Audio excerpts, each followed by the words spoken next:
नमस्कार, आप देख रहे हैं न्यूज 24। आपके साथ मैं हूं रवि ठाकुर। वेंटिलेटर पर सुशासन।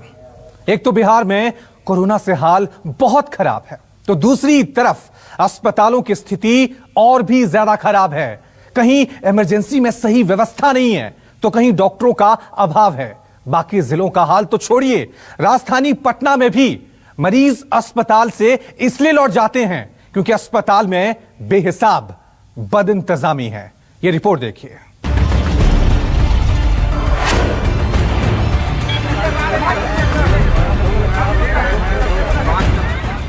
बिहार में बहार है और अस्पतालों की स्थिति बहुत ही बेकार है। क्या पटना, क्या मुजफ्फरपुर, क्या आरा और क्या बक्सर।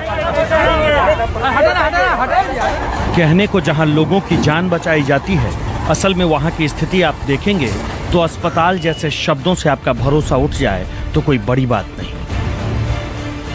सबसे पहले राजधानी पटना का हाल दिखाते हैं। पटना के सबसे बड़े अस्पतालों में से एक एनएमसीएच की कहानी तो सबसे जुदा है। स्थिति इतनी बेकार है कि मरीज तो मरीजों को लेकर अस्पताल जाने वाले भी बीमार होकर ही लौटते हैं।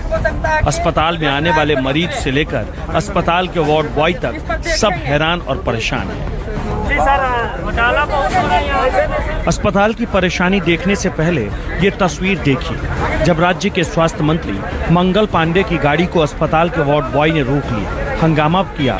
फिर हंगामे के बाद मौके पर मौजूद पुलिस ने मंत्री जी के काफिले को किसी तरह से बाहर निकाला। हम लोग कब से सेवक हैं और जो कोई सामान कमता है उस चीज को बाद में लाके तो भरपाई करते हैं। अच्छा, कितनी संख्या होगी आप लोग? 65 बार अटेंडेंस है सर। 65 बार अटेंडेंस है। क्या मंत्री जी से बात हुई? मंत्री जी से बात हुई, मगर कोई बढ़िया आश्वासन नहीं मिल रहा। बोल रहे हैं कि हम जो है इस पर देखेंगे।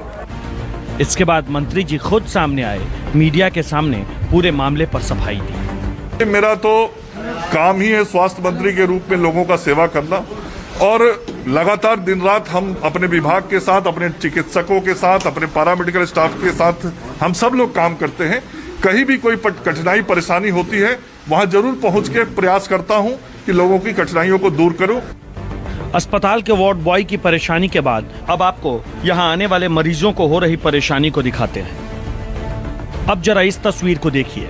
अस्पताल की खराब स्थिति की वजह से एक परिवार ने अपने मरीज को तुरंत वहां से निकालकर शहर के किसी दूसरे अस्पताल में मरीज को भर्ती कराने का फैसला किया। ऐसा इसलिए क्योंकि अस्पताल की स्थिति बहुत ही ज्यादा बेकार थी।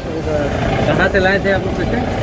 पेशेंट पहली बार एनएमसीएच आज ही आए थे, आज ही हम लोग छोड़ दिए। ये परिवार पटना के भिखना पहाड़ी इलाके का रहने वाला है। ये परिवार अपने मरीज को लेकर एनएमसीएच पहुंचा और फिर बदइंतजामी देखी तो वहां से निकलने में ही भलाई समझी। परिवार के लोगों ने कहा कि वे लोग अपने मरीज को एम्स लेकर जा रहे हैं। अब जरा पटना शहर की ही दूसरी तस्वीर देखिए। पटना एम्स के कर्मचारी हड़ताल करने पर मजबूर हैं और इस वजह से स्वास्थ्य सेवा प्रभावित है। पटना एम्स बिहार का इकलौता केंद्रीय हॉस्पिटल है जहां कई वीवीआईपी कोरोना मरीजों का इलाज चल रहा है, लेकिन वहां भी स्थिति पहले से बेकार है। पटना एम्स की 400 कॉन्ट्रैक्चुअल नर्सें हड़ताल पर चली गई हैं। नर्सों ने अपनी नौकरी की सुरक्षा की मांग की है, वेतन बढ़ाने, हेल्थ इंश्योरेंस और छुट्टी की मांग की है। स्थायी कर्मचारियों की तरह छुट्टी समेत और भी कई मांग है।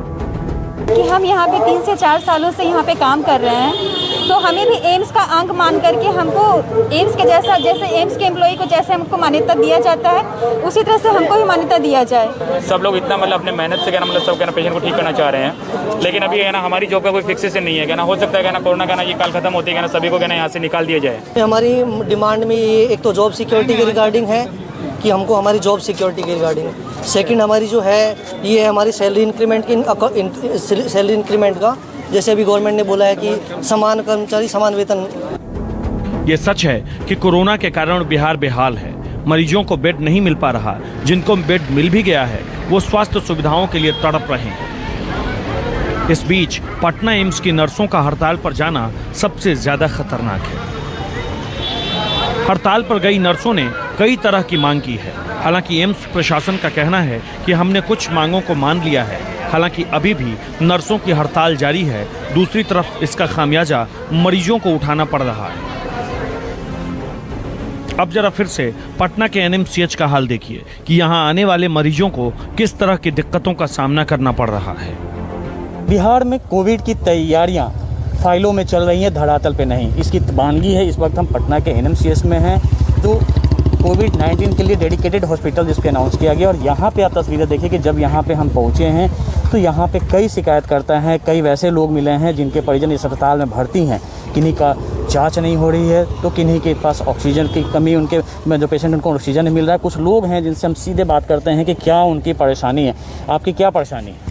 मेरी परेशानी है कि कल से यहाँ हम लोग एडमिट करवाए हैं, बहुत मुश्किल से दोपहर में बहुत किए तो ऑक्सीजन नहीं था। फिर हम लोग अपना ऑक्सीजन का भी व्यवस्था कर रहे थे, जब तक यहाँ आया लगा। अपने से ले जाके लगाइए, लगाने वाला कोई नर्स को बुलाए लगाए नहीं, लेकिन मेरी ननद हो जी और जानती थी, वो खुद अपने से लगाए। रात को डेली 2 बजे से 3 बजे के बीच में ऑक्सीजन कम कर दिया जाता है। हम पूरे रात अपने पापा के राउंड पे रहते हैं, हमेशा जाकर हमको चिल्लाना पड़ता है तो वो लोग बोलते हैं सर आँख लग गया था, सॉरी सर, ये वो डेली का ये स्टोरी है। उसके बाद नर्स से जाइए तो नर्स गाली गलौज करती है। और यहाँ पे एक डेड बॉडी था, उसका क्या हुआ कि वो डेथ कर गया आदमी। नर्स आई, सब लोग हल्ला किया इस वार्ड में। वो क्या कि आके सुई घोंप दी डेड बॉडी को, सुई घोंप के मास्क पहना दी। सब लोग बोल रहे क्या कर रहे हैं, क्या कहते हैं कि आप लोग चुप रहिए, हम अपना काम कर रहे हैं। किसी को खुद से ही ऑक्सीजन सिलेंडर की व्यवस्था करनी पड़ रही है तो कहीं किसी को सिलेंडर लगाने के लिए डॉक्टर नहीं मिल रहे। कोई नर्स की तलाश में भटक रहा है तो कोई इलाज के लिए डॉक्टर की बाट जोह रहा है।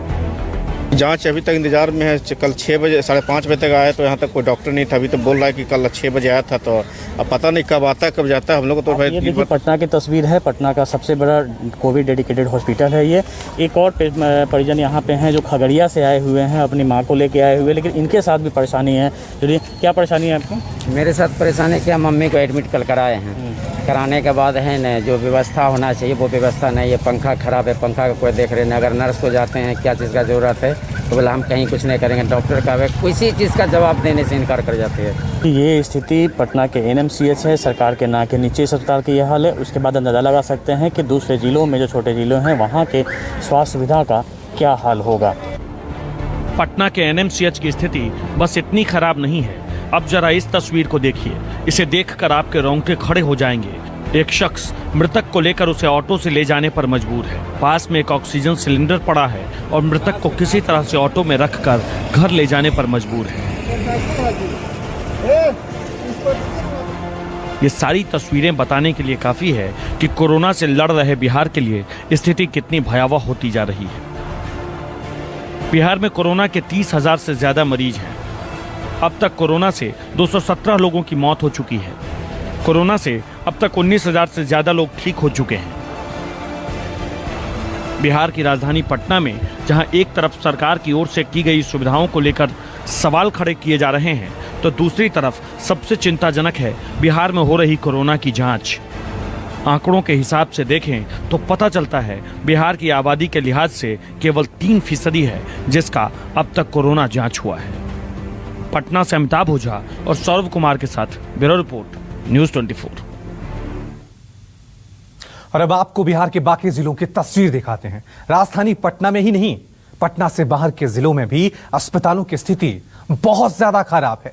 किशनगंज से लेकर मुजफ्फरपुर तक अस्पतालों की ऐसी दुर्दशा है कि तस्वीरों को देखते ही आपके मन में सवाल आएंगे कि क्या वाकई बिहार में स्वास्थ्य को लेकर सरकार सजग है।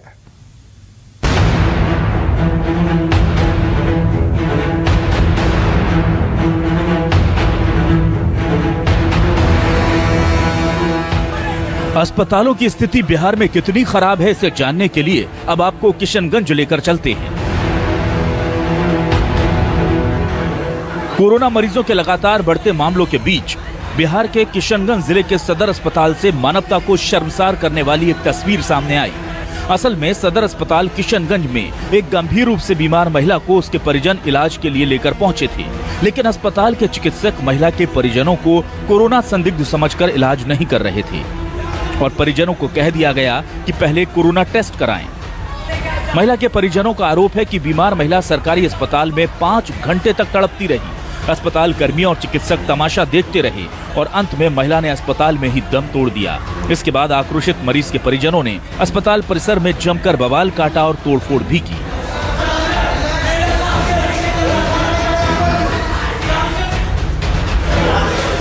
उग्र लोगों ने अस्पताल की एम्बुलेंस का शीशा भी तोड़ दिया। सूचना के बाद मौके पर पहुंची पुलिस के समझाने के बाद परिजनों का गुस्सा ठंडा हुआ। आखिर तक परिजनों का कहना है कि समय पर अगर इलाज मिल गया होता तो मरीज की मौत नहीं होती। बहुत सीरियस हो गया तो हम बोले वहाँ लेट हो जाएगा, 10 बजे नहीं जा सकेंगे हैं। तो ये भैया बोली हमारा भगना कि चलिए लंच का हॉस्पिटल में ले।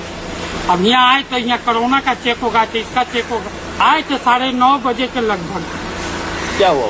नहीं देखा, कुछ नहीं किया। बोला कोरोना के लिए ऊपर जाना होगा 3 मंजिला पर, और 9:30 बजे से लेके अभी तक हमको बैठा के नहीं कुछ किया, लास्ट में मर गया। वहीं अस्पताल के सिविल सर्जन से पूछे जाने पर उन्होंने कहा कि डॉक्टर ने महिला का इलाज किया था, लेकिन गंभीर रूप से बीमार होने के कारण महिला की मौत हो गई। किसी भी मरीज गंभीर अवस्था में आता है तो पहले उसका ट्रीटमेंट पर्सनल प्रोटेक्शन किट बांध के सारे एहतियात बरतने के बाद उनको स्टार्ट कर देना है ट्रीटमेंट। और ट्रीटमेंट के बाद उनका जो टेस्ट वगैरह होगा, पहले उनका लाइफ सेविंग जो भी ऑक्सीजन लगाना है, IV लाइन लगाना है, सारा चीज विदाउट टेस्ट किए हुए लगा देना है। उसके बाद उनका जो भी टेस्ट करना है वो करना। मैं महिला को देखा हूँ, पहले से काफी गंभीर अवस्था में दूसरे जगह से रेफर करके आया गया था उनको, और बताया गया था कि कोरोना टेस्ट कर लो। इसी संदर्भ में डॉक्टर साहब ने देखा और उसको टेस्ट कर देखा, लेकिन टेस्ट हो गया। जैसा कि सूचना दिया है कि एम्बुलेंस और शीशा तोड़ा है, तो यह गलत है। सिर्फ किशनगंज की स्थिति ऐसी नहीं है, बिहार के बाकी जिलों में भी स्थिति कुछ ऐसी ही है। अब आपको मुजफ्फरपुर लेकर चलते हैं, वहाँ भी अस्पतालों की स्थिति बहुत बेकार है।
सरकारी अस्पतालों में अफरा तफरी का माहौल है।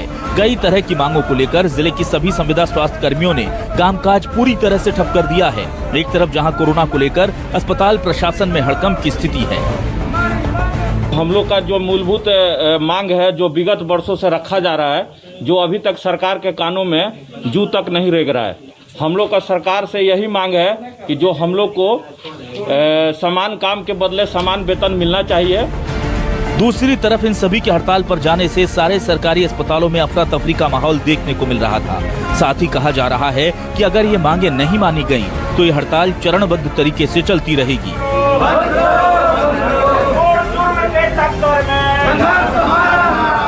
हमारे कई साथी कोरोना से कार्य करते हुए पॉजिटिव हो गए हैं। अदर जगह हमारे हेल्थ मैनेजर जो है वो पॉजिटिव हो गए हैं। अगर कुछ होता है तो उनके लिए भी कुछ नहीं है।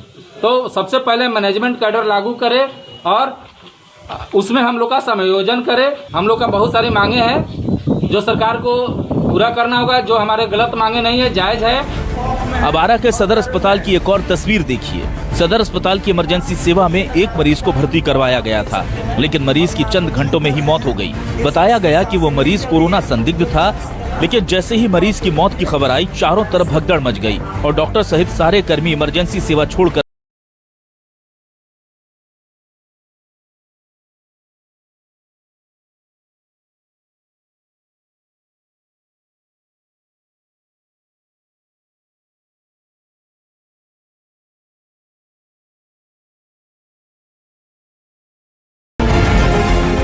Bureau report, news 24। नमस्कार, मैं हूं मानक गुप्ता। अगर आपको हमारा ये वीडियो पसंद आया हो तो इसे लाइक और शेयर जरूर करें, और हां, हमें सब्सक्राइब और फॉलो करना ना भूलें ताकि आप देश और दुनिया की कोई खबर मिस ना करें। तो जुड़े रहिए हमारे साथ और देखते रहिए न्यूज 24।